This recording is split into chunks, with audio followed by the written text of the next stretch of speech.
Good evening, Hawks fans. Welcome to another Talking Hawks match review. Tonight, I'm joined by Chris, where we'll chat all about the 30-point loss to Port Adelaide. Unfortunately, our first loss of the year, and there's definitely a lot to discuss. 60 points down at halftime. It was, if we're being honest, an awful watch, especially at the start. Managed to get some plays going in the second half, but it just wasn't enough in the end. Chris, give me your thoughts. It was meant to be a big game, competitive, close, but it was nothing of the sort. Yeah, that burning sensation that they've had in their belly since last year's final, they just couldn't seem to come up with the goods. Yeah, that was show really. And I think the biggest disappointing thing was that we didn't have an answer early on. Yeah, like that's good teams come up with a way to stop that flow, and we had no answers, did we? Yeah, it was quite shocking how lackadaisical they came out. Just no pressure, no anywhere. Still looked like they were on holidays. Yes. I think after they kicked the first 3-4, something like that, I was like, okay, I'm not stressing yet. It's not that bad. We started poorly last week. The previous game. There was a breeze there, a bit different. But hey, off the bye, we could come back in, play the rest of our game for the remaining three quarters. But yeah, just nothing. Like in that first half, it was the worst. It was the worst watch ever. If I wasn't doing this, it was nearly a turn-off job. That's how bad it was. We couldn't get anything going at all. We just looked slow. We didn't know how to kick. We literally just forgot how to kick. The best kicking team in the comp basically just forgot how to kick. It was terrible, I think.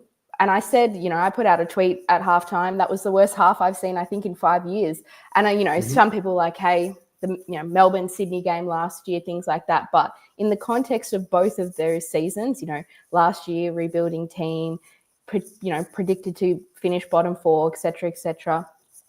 Whereas this time, against a current rival where we just 6 months ago lost to them in a very close final, and we couldn't have any passion, any fire. It was really, really shocking. Yeah, well, Port Adelaide's form, they were 1-4. We were 4-0. It was like we're just expecting to win, I guess. And maybe the players had that same mentality that they were just sort of expecting to win. I think there were some stats from the media during the week that I think we had the 4th worst attack in the comp or something along those lines. And obviously Sam Mitchell, I think it's a bit cliche, but he's always got, we've got stuff to work on. But yeah, we literally do. And but the problem, it was almost identical to last year's final with the intensity, the pressure. It was virtually the same game plan that they beat us with, except they scored a lot heavier this time. Yeah. And it was just like, why would you have not, counteracted what they did last time? But yeah, I don't know. Lost for words. Yeah, they made that big change of moving Rosie to the half-back line, which, is something that's pretty hard to predict. Mitchell did say in his press conference, hey, we thought it might happen. So he thought it, but did nothing about it. So he just dominated, was loose everywhere. And not only was he, working hard on attack, he was defending really well. And we were just letting him tackle all of our players whenever we wanted. No one was calling out for anyone saying you're hot, he's behind you, things like that. So it was just a really weird game that I think could be something that you could just, never think about it again after next week, or something that's going to be a mark on this season for the rest of the year to come. Yeah, I'd love to hear the review from Sam Mitchell and the coaching staff, because I think there would have been a lot of time spent on the video this week trying to review a lot of individual efforts. We're not going to exactly point people out. Even the first play of the game, I think we won the centre clearance, and Nash just blasted forward with no intent. And it was just like, oh, geez, that could have been a bit more, had a bit more intent with it. And then the rest of the game the rest of that first half just followed suit. And we just, we couldn't stop them. And mate, they played awesome. Full credit to Port Adelaide. They for sure. Yeah, they looked absolutely, ready to go as soon as the game started. And I said after we did our GWS review, I was like, well, I don't think I want Port to lose to St Kilda because they're going to be even angrier, and they showed that for sure. But yeah, you were exactly right. The first clearance goes out to Nash and he just launches it off his boot without even looking, and that was kind of just how we played for the rest of the night. Like so many just hack kicks forward in the air when we've got Chol getting thoroughly beaten and our smalls having no impact because we're just letting Rosie, who's played 2 games down back in his entire career, take 4 or 5 intercept marks. But it's just the same as like our forwards, and I don't think it was necessarily the delivery of the ball coming into the 50. It was just they were behind so many times. Port Adelaide players were in front in defence, and it's just like forwards, you're meant to play in front. Bloody get in front. Yeah. But there were some positives. But yeah, I don't know where you want to break it down and start. Yeah, maybe we could look to Gunson's game first before we get into a lot of the negatives. But yeah, just a sneaky 6 goals for Gunners. Like that's unbelievable for someone who's, 33. I don't know how many 33-year-olds would have kicked, 6 goals in a game. But yeah, just at the right place at the right time. Took some nice contested grabs as well, which we haven't seen from him too much recently. Kicking straight, which we have seen from Gunston. We know that's what we get from him. But yeah, it was good to see him stand up, and I think don't know how much he's going to be subbed for the next couple of weeks before we get Deer back. Yeah, well, I think he kicked a goal in every quarter too, which was impressive when we were being comprehensively beaten. He was outstanding really in a team that got dominated. So kudos to Gunners leading the way, but yeah, I don't know what went wrong. It was terrible. But I guess we'll talk about that second half later, because I think when we got to that 22-point mark, I think the fans in the crowd, the Port Adelaide coaching staff, the Port Adelaide players were all very nervous in that 8-minute mark until I think it was Pal Pepper kicked that first of their 3 goals to steady them. But even I was like, don't tell me. We couldn't, could we? Yeah, I know. It would have been unbelievable. I think it would have been very similar to, do the same thing they did to us last year in the home and away season would have been very nice. But, we didn't deserve to win. We literally looked good for maybe 5-minute patches at most in that second half. Like they were still going well, in the third and fourth quarter. So we did not deserve to win. Even when we got within that, 22 kind of points in the last 10 minutes, I was like, I don't think they have it. Like they've just, they don't look like they want it. Some of them did. I think Maury's kind of one. We can talk about him in a sec because I thought his game was really interesting. After Nash went off, he basically went to a full-time mid. And I liked what I saw from him. Yes, he did a couple of things, wasn't as defensively minded as maybe some of the Port players were, but no one on our team was really, especially in that midfield. So I think, I liked what they did with him there. I think he's one that always tries his guts out every single week. And it shows when you see Maury and, 4 other blokes around him, and it shows that Maury's the one who's really trying hard. Yeah, no, his effort was outstanding, and 22 touches, which was the 3rd highest of the Hawks. So good effort by Maury. But Brooks also mentioned a few other positives there. Cam Mackenzie and Josh Weddle. Yeah, it was good to see Mackenzie have another decent game. I thought he was probably our best kind of midfielder. Not that there was much competition, but he looked pretty good at most times. I think he just the whole midfield struggled. So I'm kind of apprehensive of giving any big raps to the entire midfield because it was horrible. What happened in there was just a complete domination. So I think, but Mackenzie, was a standout. I thought Weddle had another really nice game. Got involved a lot. Yes, he was throwing it on the boot and not looking where he was kicking like the rest of them. But I thought what he did, he was trying to spark something, which is, what you needed to see in a game like that. Yeah, no, it was hard. And when you don't have Will Day out there, who has a very high winning percentage when he plays versus how well Hawks perform when he's not on the field.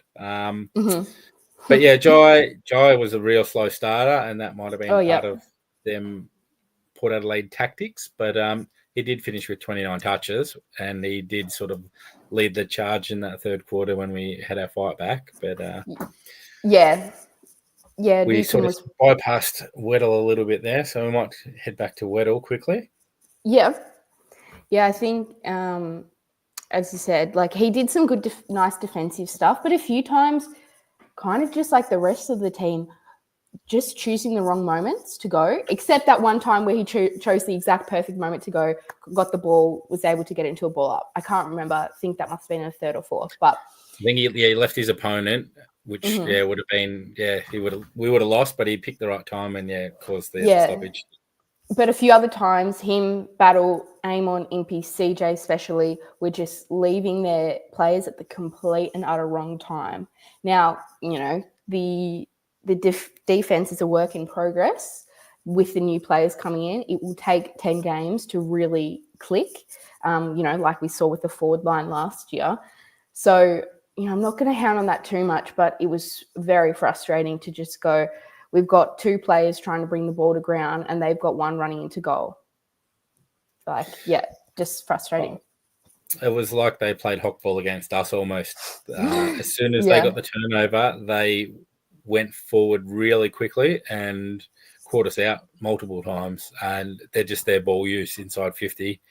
So it makes it hard for our defence when, the ball's coming in that easy and that was a really good delivery to their forwards. So exactly. I mean, can do. You can't blame them too much when the ball's coming in under no pressure whatsoever and they can just pick out whoever they want. So you can't put it all onto the defense or really any part of the ground because it was all a bit of a mess. Yeah, well, what was half time? 12 goals, 7. That's a pretty big score to that half time. And we snuck in those last 2 goals before half time. Before that, we were 1 goal 2.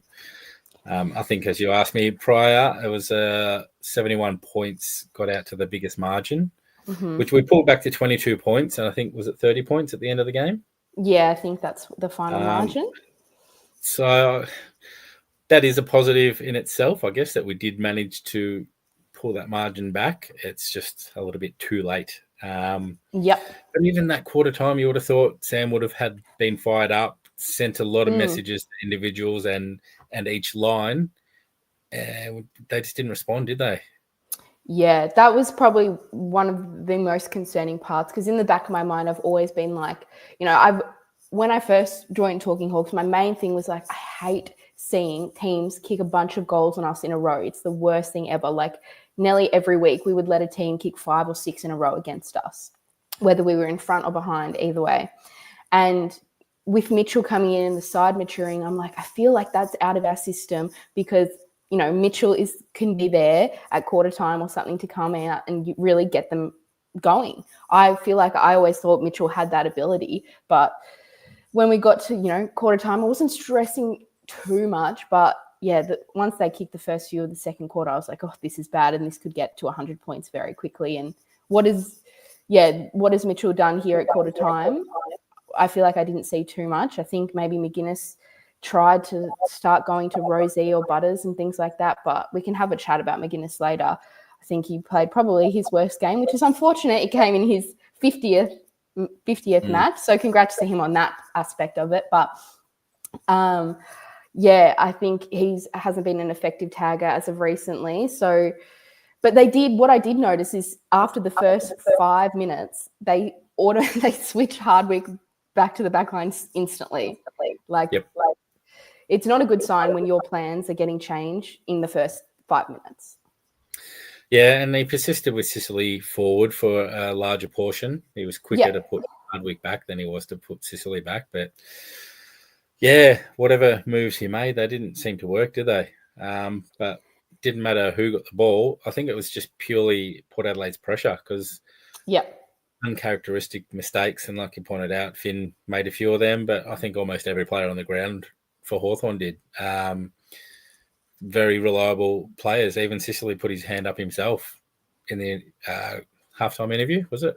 Yeah. With Abby Hunt, maybe. And he just said, yeah, just not being accountable and not good enough. But yeah, guys like Amon and Impey, just those super reliable people with the ball, and they were still making mistakes. So yeah, you don't often see Sicily nearly 4 or 5 times like pinpoint a Port Adelaide player and kick it straight to them with not even like a Hawthorn player in their vicinity. I don't even know what he was trying to do in half of those kicks, but there's sometimes he's expecting a player to run here, run there, but gee, he didn't have his best performance, especially in that first half. I thought he worked forward. I thought that was when we looked a lot more dangerous. I wonder if that's something they're going to kind of persist with, maybe in the Geelong game now that Scrimshaw's back, just throwing down there while we don't have Deer or Mitch Lewis. Yeah, it's an interesting one. While we do like the positives, we are open to talking about the negatives, and which we do. We don't really want to beat down on the players, but Brooks also has mentioned another positive, I guess, which I mentioned to you pre-game, which when I looked at the stats, I was surprised that Meek actually lost the hitouts, but I thought he was actually pretty solid, even though he lost the hitouts. Yeah, I thought he was good most of the time. I think he was kind of trying to get another one who's trying to get that spark going, but Sweet has just kind of got his match the last few games we've played. He's just very similar, big body, can get in there, push him around a bit. So, yeah, I thought he worked his butt off, that's for sure. As Brooks said, he was just working all day. He looked exhausted at some points. I think that's why we threw, Nashi in there, Weddle, Chol in there a bit more than maybe we usually do, just because Meek looked quite tired out there. But I think in general, you mentioned Will Day before. He's not a 10-goal player. He's probably not even a 5 or 6 goal player, but he's a star. But what he is he's the momentum starter for this side. He can get things going, and then everyone gets on top of him and they ride that momentum. Yep, that wave. Yeah, exactly. And without him, like the GWS game, the Sydney game, both of those wins or momentum started from great moments or great patches from Daisy. And I wonder who's going to be that guy without him in the side. Yeah. Max here thinking maybe Reeves back into the team. That's interesting. What do you think? He it doesn't say Meek out. He just says Reeves into out. Yeah, I think neither Meek or Reeves has good enough forward craft to go forward. I think Meek is all right. But yeah, Ramsden is an interesting one. They definitely could look to bring him in. I'm not sure how they did play a Box Hill scratch match, which fellow Talking Hawks alumni Tim went to and live tweeted. So if you want any info from that, head to our X or our Twitter. But yeah, not sure don't know how well he went in that game, but yeah, it'd be interesting to see if they look to bring in another tall forward or maybe Sicily permanent down there. But yeah. Well, Scaife has shown a little bit at times. But apart from that, I'm not sure. Like you said, Ramsden did play a bit of forward pre-season and at Box Hill. Mm-hmm. And he's had the odd standout game down forward. But as far as anyone permanent, maybe get Frosty back in the back line and throw Battle forward. I don't know. Well, yeah, we're getting Scrimshaw back this week. So Scrimshaw, C-Mac should all be coming into the side. Yeah, it's good that we can we have Geelong. They're our main rivalry, number one rivalry. I couldn't really care less about the Port Adelaide rivalry, if I'm honest. It's growing. I do like it. This is the main one. So it's a good game to be able to bounce back on, because if we win, we can write that last week off. It's not a major problem. If we get beat, if we get smashed, there's going to be a lot of ugly issues rearing their head, I think. Yeah, well, the fact we could turn that game around, even though it wasn't. It was too late, but at least we did dig in. That could have turned into a 100-point loss. Oh, so easily, yeah. So, and Geelong's in some pretty good form themselves. So Yeah. it will be a very interesting match. I think the players will be disappointed within themselves, and as a group, they'll know that it wasn't good enough. So if they don't come out and respond this week, and at the end of the day, even if we did lose to Geelong, I wouldn't be upset. It's just about the way we play. As long as we play with the right intent and not that garbage we watched on the weekend. I think the battle point is interesting. I don't think he will go forward. I've had this conspiracy theory with some of the other Hawthorn supporters that half of the reason we got Battle is because he plays very well on Jeremy Cameron. And the last couple of years, we have not had the matchup for Jeremy Cameron. It's been Weddle, Sicily, Frost, like each of them trying to juggle him. So Battle, I'm sure, will be, full game down back next week when we play Geelong, and we'll have that role on Jezza, I would assume. And they've got Dangerfield playing down there. Geez, he's kicked a bag against us once or twice. So down in the forward line, so that's interesting. But we will get to the Geelong game, but by the end of this preview, let's head back to the Port match. I thought it was really interesting how they just seemed to have 25 players on the field. And obviously they only had 18, but they seemed to have an extra at stoppage, an extra behind the ball, and an extra up forward. Just loose men everywhere. Is that a collapse of our game plan, or was it just the mountain of pressure that they were putting onto us and the complete lack of pressure we put onto them? Well, like I said earlier, I feel like they played hawkball against us, because that's exactly what we do to opposition teams. Mm-hmm. As soon as we don't have possession, as soon as you turn around, we've manned up on every one of their players, which is what Port did to us. Every time we got the ball, we didn't have any free men to kick to, which is part of how we move the ball quickly. And yeah, they beat us at our own game, I think. So that's, like I said, kudos to them for being able to execute and put in that extra hard work, because their tackling pressure, just pressure full stop. It was just non-stop, and we had no answers. Yeah. The good thing about a year-long fixture is that we get to play Port Adelaide again and we get to play them at Tassie. Now, would love to play them at the MCG, of course, but the little boost we would get from a home ground advantage at Tassie will go a long way, I hope. And if they're not ready for that game, I don't even know what we're doing here, because that game should be won, and that game should be absolutely intense from the get-go.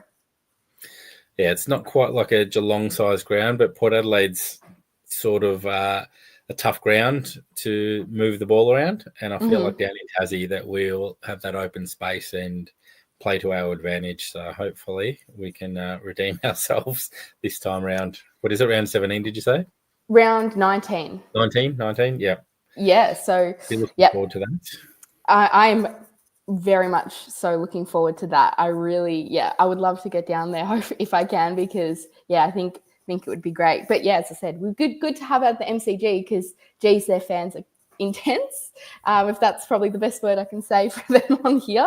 So it'd be good to get them at when we have a bit of majority in the crowd. But yeah, I mean, it was a good showing this week, regardless of the how our personal game went. Gather Round always looks like a lot of fun. Just lucky I didn't go this year. There was lots of aeroplanes in the crowd. Yes, I saw that. Probably deserved.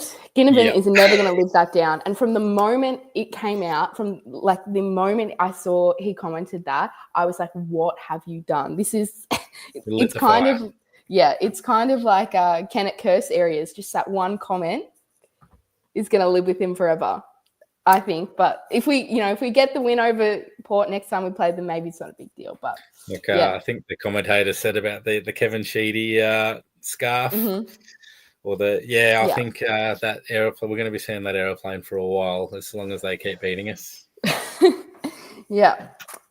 Hopefully not. It hopefully doesn't last as long as any of those other so-called curses, but. Yeah, I think maybe let's move on now. We don't like to harp on players individually, but I think, there were some rough performances out there last night, and I think our depth, which we praised at the start of the year was really, really tested now that we've got, a couple injuries. So I'm talking the likes of Finn McGuinness, Josh Ward, Harry Morrison, and CJ. I think those four, CJ less so. I think he's just quite poor defensively, and it gets really shown out when we are getting balls kicked inside 50 so easily.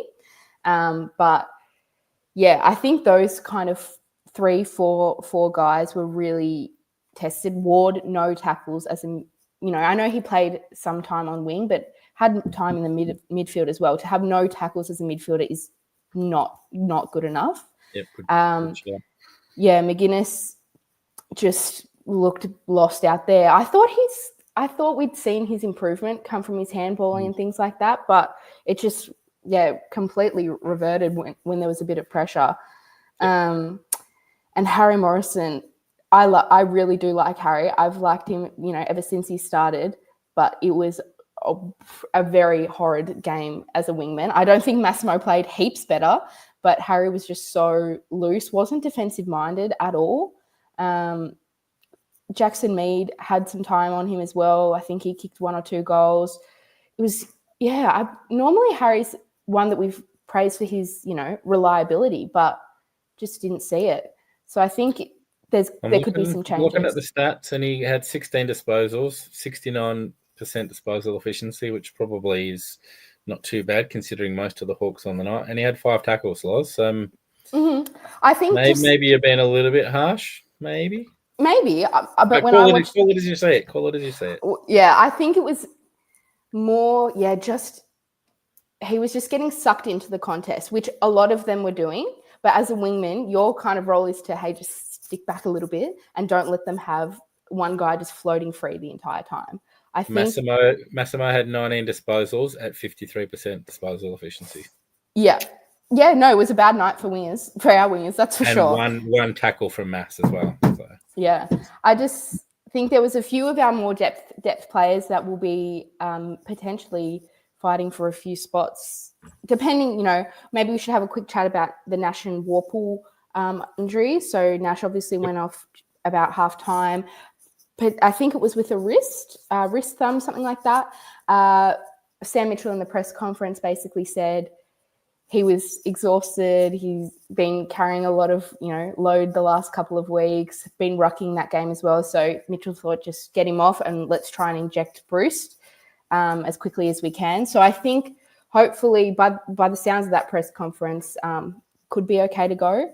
Warple's one that limped off in the last couple of minutes, didn't return back on, but did walk off with the group without a major limp.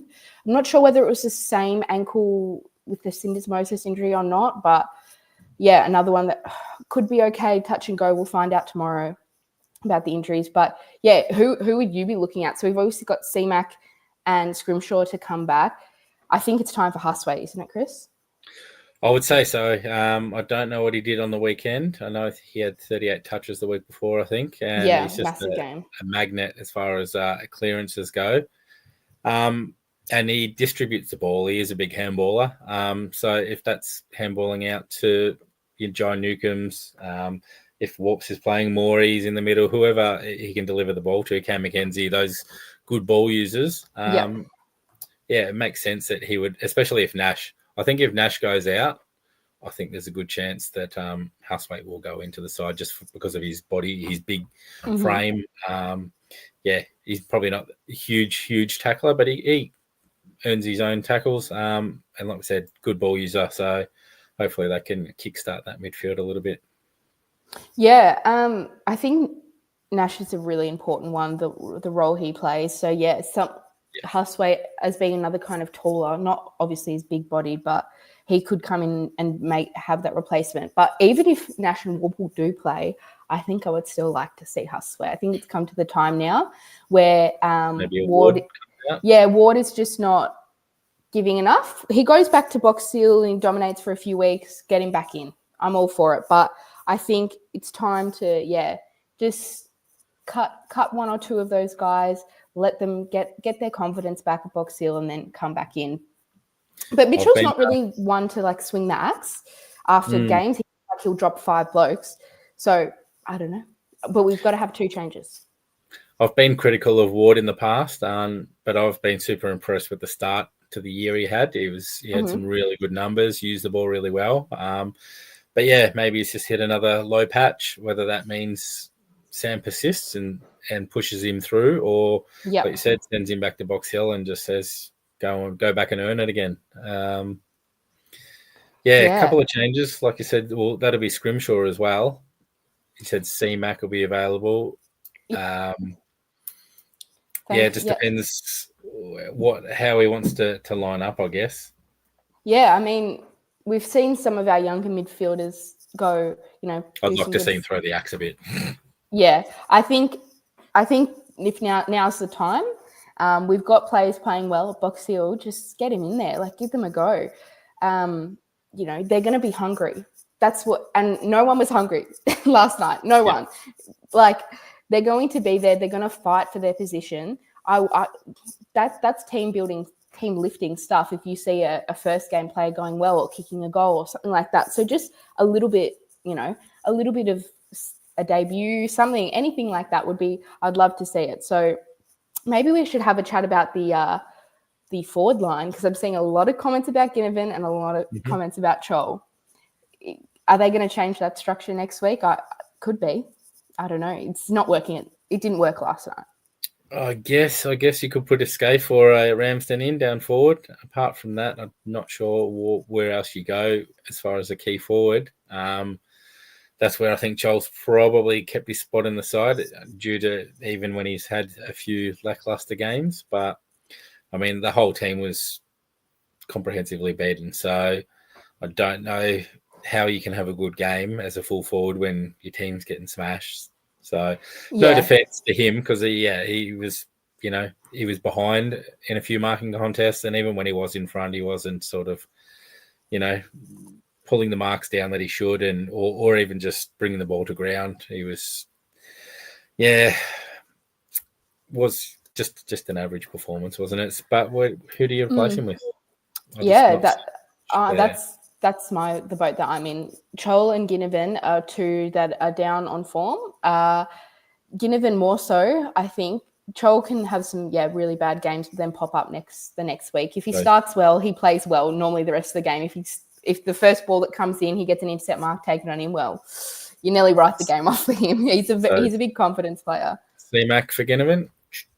Well, that would be interesting. In my mind, it's McGuinness out and C-Mac in, but if they want to do a tagging job on someone like a Max Holmes or a Bailey Smith, not that I think he's Finn been ripping McGuinness, the house down. not that I think Finn McGuinness has been an effective tagger. They really did try to send him to Rosie or Butters at different points, and it just didn't work at all. I don't know, it's obviously harder when you haven't prepared, but maybe that's something they pull back out that they haven't gone near in a while. But C-Mac, I don't know. Ginnivan, I feel like C-Mac's underrated. Even Maddie goes to me, I don't know about C-Mac. I'm like, no, he's super. Yeah, he does a lot of great things, and I think just underrated pressure acts and moving to the right positions and running up and down the ground defensively. Yeah, he's very important. So I'm excited to get him back. But maybe Ginnivan has to go. I don't know. Just, the amount of attention that would get from the media would be astonishing, I think. And that's all it's going to be around. The whole game is going to end up being Ginnivan dropped. That's what it's all about. So I don't know if they want that distraction really at the club. I wonder if the media this week talking about the Port game was already a distraction enough. I don't think we need another one. But I see comments about Butler. I think he's not ready yet. I don't think. He played probably limited minutes. I don't know the full scope of it at Box Hill, as did Blank, which is amazing to see that they're back. Yeah. Congrats to those guys. So happy for them. Yeah, so they played some time in the Box Hill practice match. So Butler still a while, or not a while away, but he needs to get his match fitness back and his confidence back into his body, and then string some good games together before I think he would be consideration to be to be played. But yeah, I think it's definitely a conversation that's probably going to be had behind closed doors. But I think Ginnivan's kind of one that if he can get going, like if he just has one good game where he kicks 3, like that'll really start his whole kind of season. I mean, Newcomb last year, first 5 games, obviously a lot of players were very average last year, but in the first 5 games, but Newcomb especially started really slow. And we're like, what happened to Newcomb? Never talking about getting dropped, but he just had that one good game, and then bang, rest of the season he was top tier. So I think we just got to be patient, because Ginnivan can pull something out. Like, I know it's there. I know it's still there. So it's going to come at some point. Yep. Yeah, I don't know where else we go with other players. It was James Blank playing as well. That, like you said, that was a huge comeback. I know he had a few setbacks, and he's probably out a little bit longer than your average ACL, but that was great. He's got his confidence, played a game. Absolutely stoked for him. As far as him getting back in a team, is he someone they might look at pushing down forward at Box Hill, seeing how he may go down there? Because maybe getting into that back line with Battle and Barras is going to be pretty hard. And even Frosty's sitting on the sidelines at the moment. So yeah, exactly. It's going to be tricky, but hey, like, just getting back on the field, stringing a few games together is all you need from Blanky at the moment, I think. But I think as we look to, maybe go towards ending this stream, I think just overall thoughts from the game in terms of the turnover scoring. So Port scored 60 points from turnover versus our 32, and 97 points from the corridor versus our 44. For a team that's known to take on the corridor and use that all the time, and that's what they did, and that's how they beat us in the semi-final, and that's how they came back from 40 points down in the home and away game. Why was that not something we predicted? And why could they shut our use of corridor, because we use it a lot too, why could they shut us down so easily and we couldn't shut them down? I'll hope this coaching staff review that closely, because I think you're spot on there. And I know you come up with those stats. I think 8 of their first 10 goals was from turnovers. Like, that's oh, wow. a huge stat. So, simple. Don't turn over the ball. But it was due to their pressure. Like you said, they earned it. So, the kicking is something that maybe is just a one-off, and I really hope it is, because we've been so good all year. It's just like, how can you go from, I mean, I know how, the pressure, but it was just like we were stressing and overawed. Like, we just grabbed the ball, throw it in our boot, and without even looking, it would go straight to them nearly every single time. And there was also a few moments where there was balls rolling around on the ground, and we would just look at there was one point, I can't remember who, it was Battle and someone else, maybe McGuinness, and they just looked at each other and thought, you go, mate. And the ball just sat there. Port Adelaide player came right through and picked it up. I mean, Port, literally everything Port did turn to goal. The ball would bounce in their exact right direction.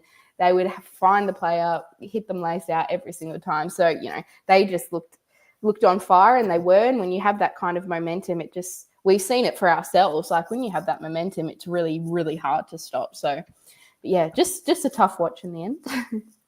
Yes. So, did you at any point consider turning it off, Loz?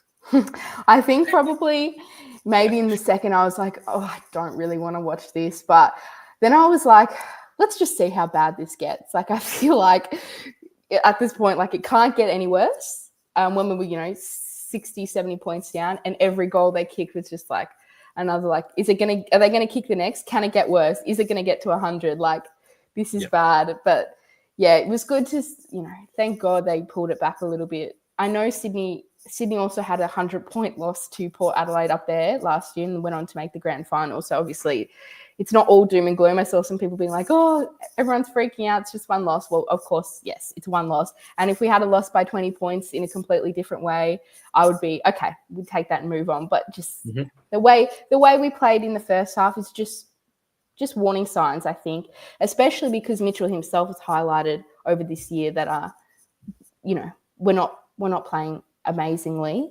As he said, it referenced earlier, we're fourth last without the ball. So we're doing great defensively, but attacking still needs a bit of work. So, yeah, it's interesting. There's a lot to work on this week. Luckily, we've got, a nice kind of 7-day break, even though Geelong has like a 10-day break. But anyways, a lot of time to review footage. Why didn't do us much good, did it? Yeah, exactly. I know. I think Collingwood opted out of or trying to opt out of playing opening round next year. I'm like, maybe we could do that too. I'm not sure how much I love this early bye. If that's our one example of it. Well, it's going to be a big test this week coming off that loss, isn't it? I think we're due to beat Geelong too. So surely. I'm really hoping, even though we've got, like you said, a few injuries, especially Day's the one that's going to miss against them. But we've got to go back to that fast ball movement of where we've beaten teams, because I think Geelong's doing that this year as well. Yeah, that quick ball movement, and if we don't stop them, I think it's going to be a similar result to what Port Adelaide's just done. Yeah, for sure. They've got some scary players, but I think this comment by Dan is, he said, really wish we didn't have Geelong this week. Actually, I think it's a good thing. I don't, if we played a Richmond or a West Coast or a team that we probably should and will beat, then doesn't mean as much. Yeah, it doesn't mean as much as having, another, prime time game on a Monday. Everyone will be watching. I think I just saw that they're predicting 85, 90,000, which is crazy. It's a good game to be able to rebound on, because we get to prove if we are that top 4, top 6 side that we think we are. And if, it's not necessarily have to win, but it's just how we play. As you said earlier, like if we are there ready to go, hungry from the first bounce of the ball, then okay, you take it if it's a loss. But I think, if we can get the win and play like we have done, the past kind of 6 months, I think, we can hopefully get the job done. It is a bit early in the season, but it does feel like we lose this, we probably won't finish top 4. We might still make the 8, but if we do beat them, we're in a really good position to still make top 4. So it's a real important game, and I mean, not like they don't go out there to try and win every single game, but I think they'll be trying super hard to win this week. Yeah, as you said, like last year, we had the Lightning game, I think it was, where it got delayed and it was rainy and a bit gross. I kept my kids there. They weren't too happy about it.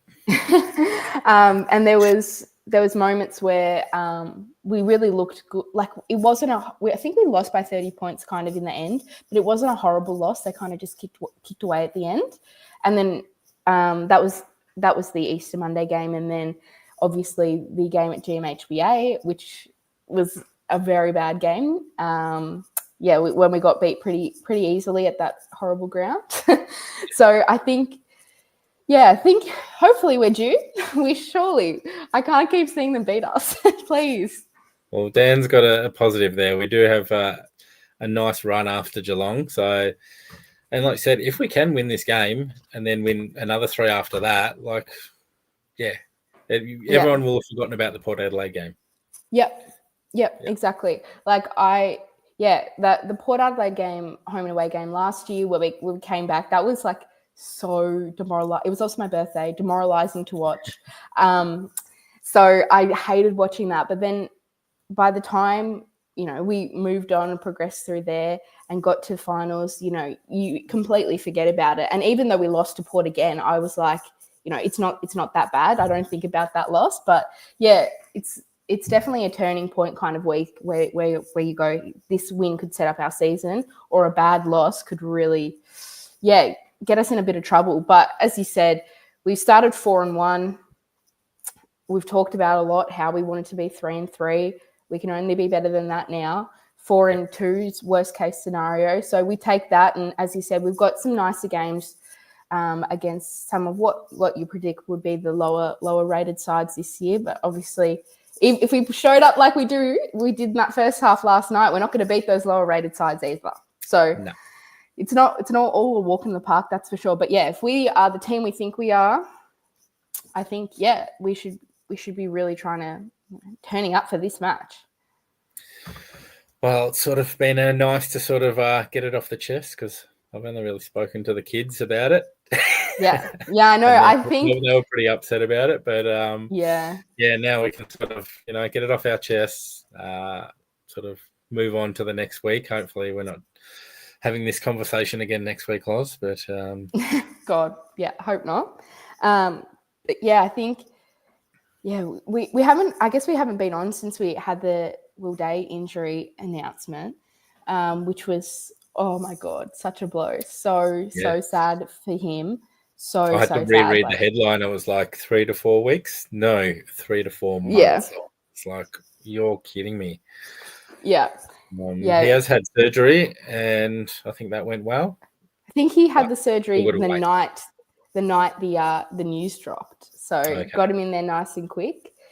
But yeah, it's one that if you want some hope, Sam Darcy had the same injury.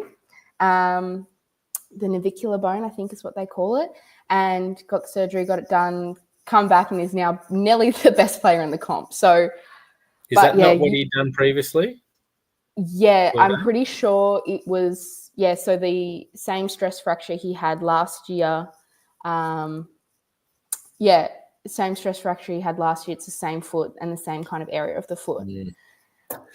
Which is an unfortunate loss for the the conditioning part of the football club, because we've had a couple of stress fracture injuries. You don't want to go too deep into that, but I think that we just maybe something to look at. I'm sure they are, but poor Daisy, he just can't get a run going. It's so upsetting. But hey, I'm just so thankful. It is something that we've got light at the end of the tunnel. He could be back this year.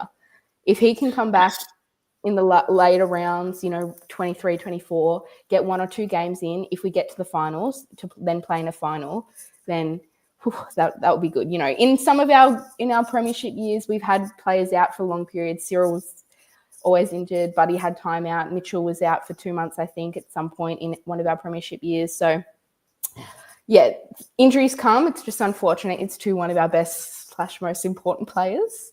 But it's not a 12-month injury. It's 3 to 4 months. He could be back.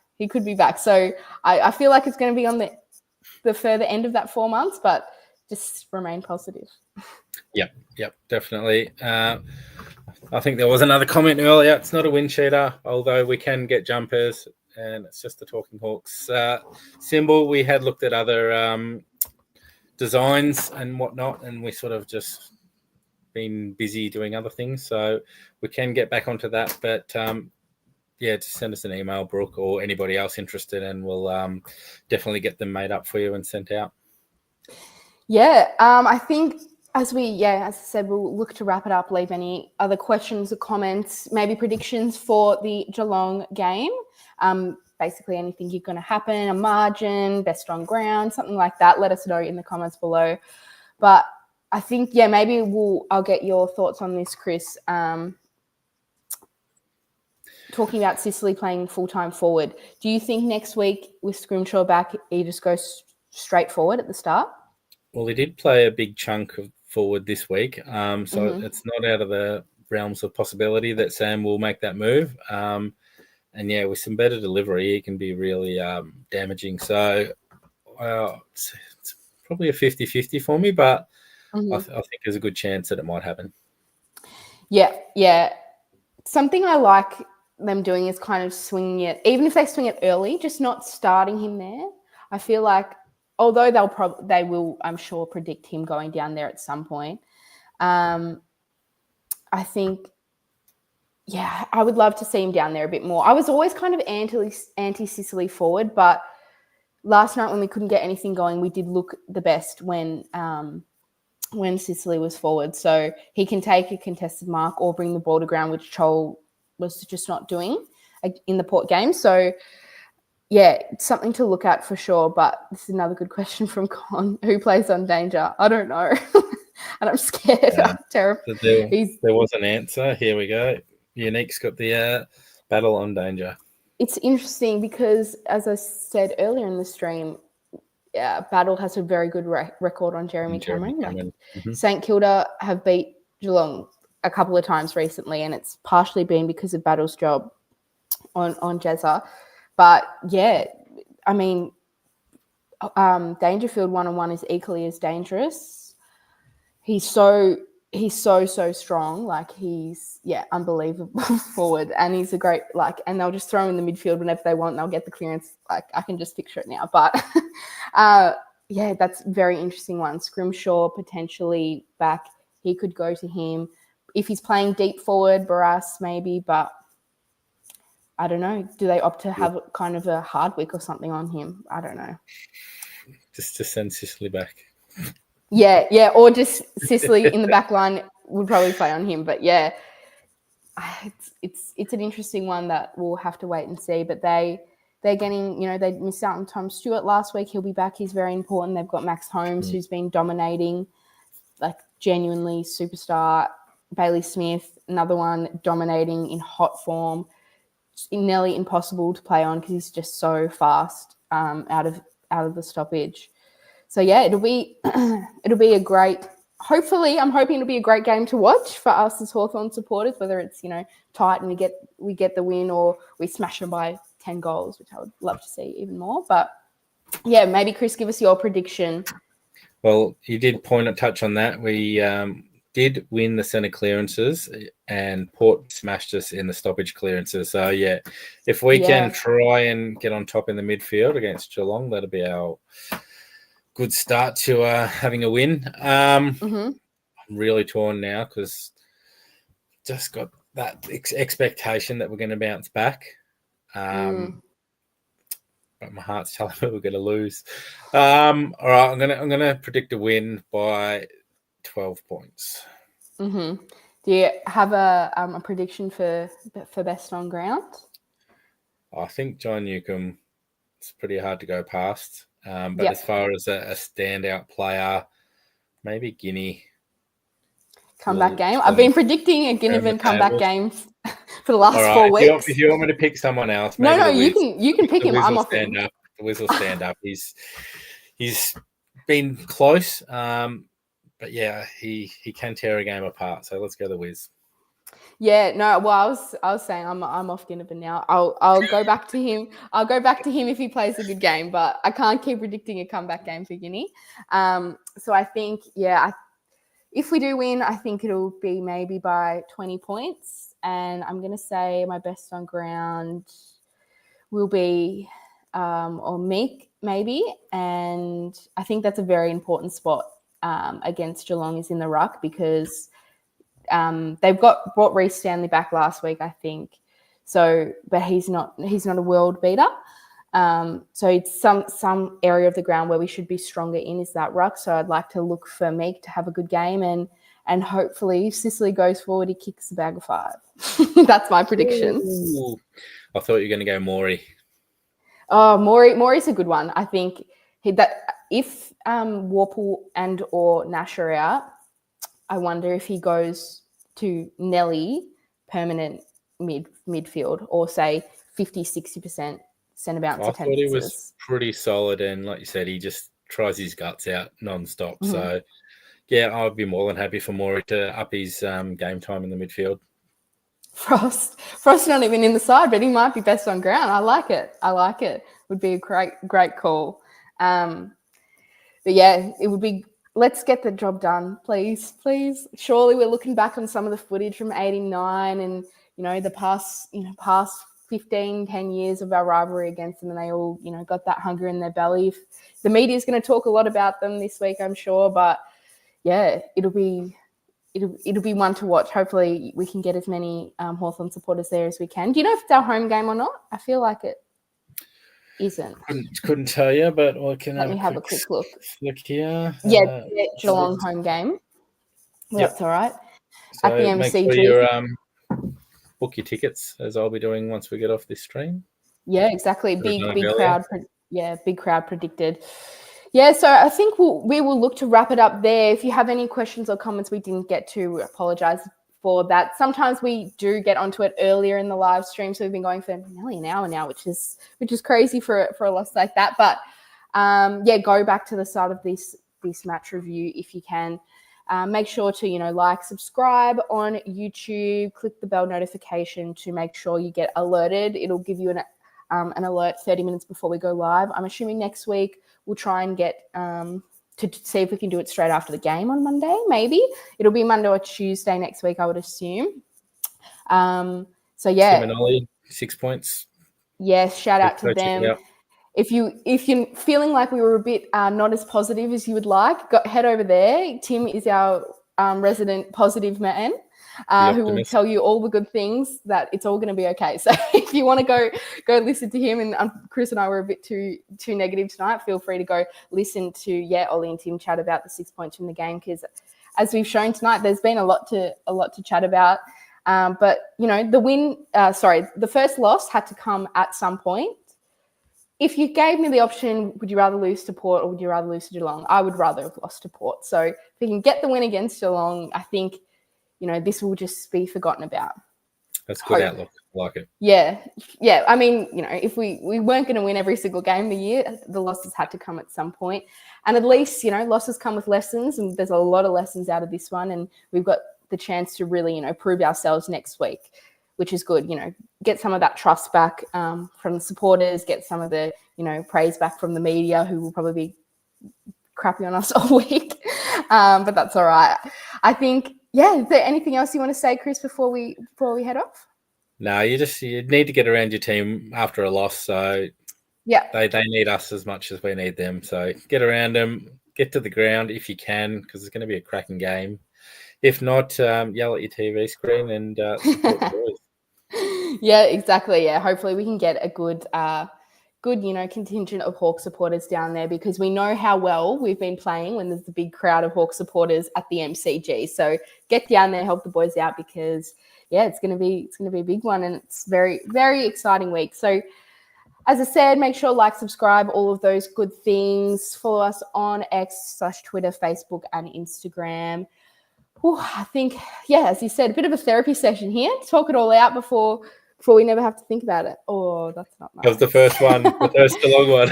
Yeah, no, that's fair enough. Hey, you can take it. I've tipped against this one once this year and we won. So, who knows? Who knows what's going to happen? But, thank you, guys. And, of course, go Hawks.